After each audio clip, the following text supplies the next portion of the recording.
Joining us exclusively here on NDTV is General Kamal Gunaratne, and he's, of course, the Secretary of Ministry of Defence. Well, thank you, sir, for joining us here on NDTV. My first question to you is, the first thing that's been doing the rounds, going viral, is about the shoot-at-sight order.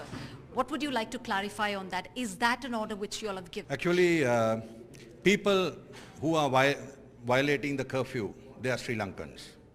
People who come for demonstrations, they are Sri Lankans. People who come for violence, they are also Sri Lankans. And people who are there to maintain the law and order, they are also Sri Lankans.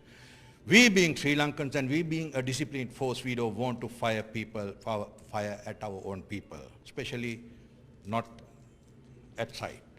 So what we do is, if there is a violent mob, the police will warn. Please go away, please disperse, this is not allowed, this is not legal.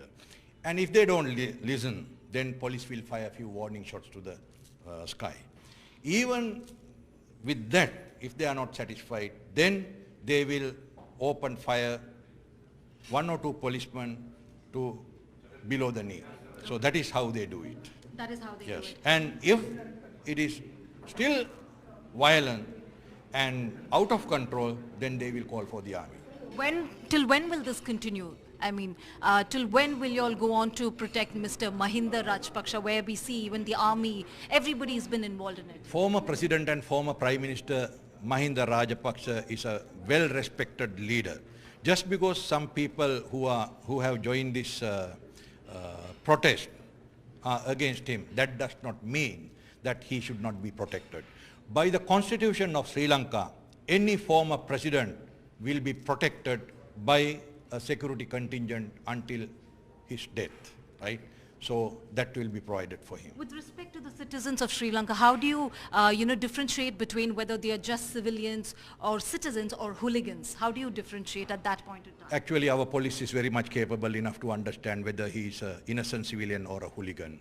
So police force is very well experienced, and they know what he is up to, what his intentions are, and accordingly police will react. And if the police is not powerful enough to react, then only at the request of the Inspector General of Police, the forces will come in. So those who were killed very recently, they were civilians, hooligans. Have you been able to? Yes, we have identified some cases, but other cases are being investigated. We have video footages, we have photos, we have social media evidence.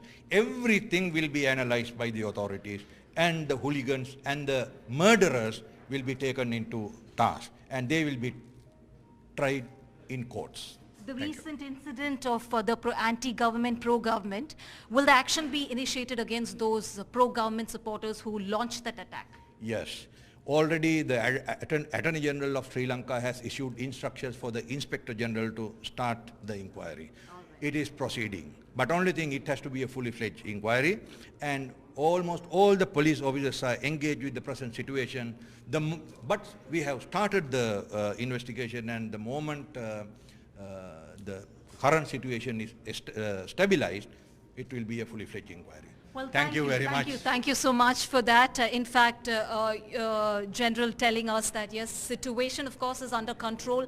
They will be deploying troops as well, but he also goes on to refute in terms of it was clearly not a shoot-at-sight order, but if at all found violating certain, in terms of norms which already set by the tri-forces here, only then, if only then, they will go ahead and shoot a person if involved in terms of vandalism. From the Ministry of Defence in Colombo, with camera person Govind Murthy, Shrija for